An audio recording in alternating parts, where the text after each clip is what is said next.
क्या आपको test yourself 9.1 का सॉल्यूशन चाहिए? अस्सलाम वालेकुम friends, welcome back to my channel chemistry for beginners. उम्मीद करती हूँ आप सब लोग खैरियत से होंगे, अपनी लाइफ एंजॉय कर रहे होंगे। आज मैं आपके लिए लाई हूँ 10th क्लास की केमिस्ट्री के चैप्टर नंबर 1 का लेक्चर नंबर 4। आज हम सॉल्व करेंगे टेस्ट योरसेल्फ 9.1। टेस्ट योरसेल्फ 9.1 का क्वेश्चन नंबर 1 है, how do you compare rate of evaporation and condensation of a liquid at a fix temperature. पहले हम देख लेते हैं व्हाट इज इवापोरेशन।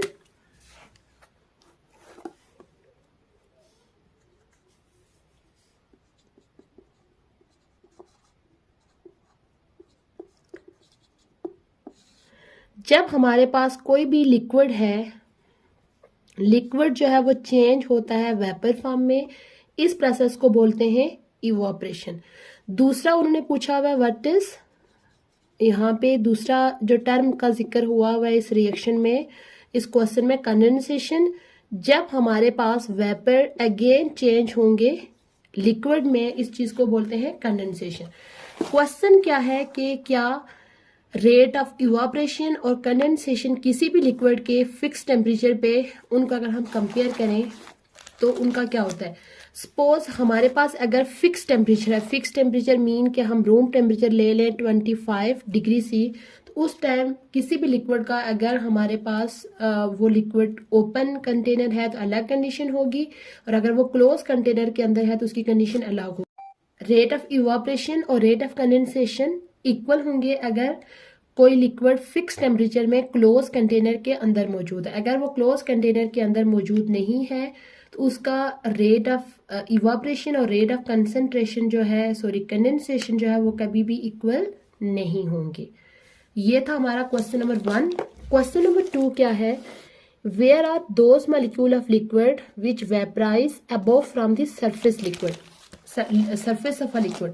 यहाँ पे भी आप देखें क्वेश्चन नंबर 2 को भी दो कंडीशन है। अगर लिक्विड जो है वो क्लोज कंटेनर के अंदर है तो तब अलग सिचुएशन होगी, और अगर लिक्विड यानी अगर हमारे पास लिक्विड क्लोज कंटेनर के अंदर है तो सपोज के ये इस कंटेनर के अंदर अगर यहाँ पे लिक्विड प्रेजेंट है, ये ऊपर से क्या है, क्लोज है, आप इसको नीचे से हीट कर रहे हैं तो इस लिक्विड के ऊपर जितने भी वेपर्स बनेंगे वो लिक्विड की सरफेस के ऊपर भी ही जमा होना शुरू हो जाएंगे अगर हमारे पास ये क्लोज है।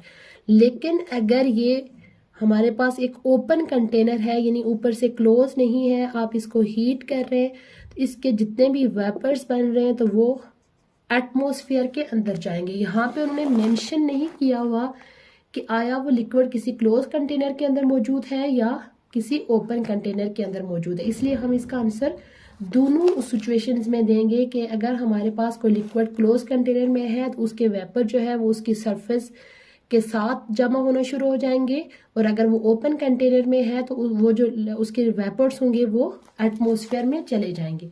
उसके बाद तीसरा क्वेश्चन है, what are the products of reversible dissociation of ammonia. यानी कि अमोनिया की जब रिवर्सिबल, अमोनिया किसके मिलने से बनता है, हाइड्रोजन और नाइट्रोजन के मिलने से क्या बनता है, अमोनिया। अगर इसकी रिवर्सिबल डिसोसिएशन होगी तो अगेन अमोनिया से वापस क्या बनेगा, हाइड्रोजन और नाइट्रोजन बनेंगे। यानी कि रिवर्सिबल रिएक्शन में वही होता है कि जो रिएक्टेंट मिलके जो प्रोडक्ट बना रहे हैं और प्रोडक्ट की डिसोसिएशन से वापस क्या बन जाते हैं, रिएक्टेंट्स बन जाते हैं। उसके बाद लास्ट वन रिएक्शन ये है कि what happen to the rates of two opposing reactions at equilibrium stage. Equilibrium stage के नाम से ही देखें आपको पता चल जाता है कि जब हमारे पास इक्विलिब्रियम स्टेज होता है तो कोई से भी दो अपोजिंग रिएक्शन जो होते हैं वो क्या हो जाते हैं, इक्वल हो जाते हैं। जैसे ये सपोज हमारे पास एक रिवर्सिबल रिएक्शन है जिसमें A प्लस बी के मिलने से C प्लस डी बना। यहाँ पे एक रिएक्शन कौन सा हो रहा है, A प्लस बी के मिलने से C प्लस डी बन रहा है, और दूसरा रिएक्शन कौन सा हो रहा है, C प्लस डी के मिलने से A प्लस बी बन रहा है। तो जब इक्विलिब्रियम होगी तो हमारे पास ये दोनों रिएक्शंस क्या होंगे, इक्वल होंगे। Rate of forward reaction equal होगा रेट ऑफ रिवर्स रिएक्शन के। उम्मीद करती हूँ आपको इस चैप्टर का जो टेस्ट योरसेल्फ 9.1 है उसकी समझ आई होगी। अगर आपको आज का लेक्चर अच्छा लगा है तो हमारी वीडियो को शेयर कीजिएगा और अपने दोस्तों के साथ भी शेयर कीजिएगा। अगर चैनल पे पहली दफ़ा आए हैं तो चैनल को लाजमी सब्सक्राइब कर लीजिए, इससे आपका भी फ़ायदा है और मेरा भी फ़ायदा है। इंशाल्लाह बहुत जल्द मैं न्यू टॉपिक के साथ हाजिर होंगी, तब तक के लिए अल्लाह हाफिज़।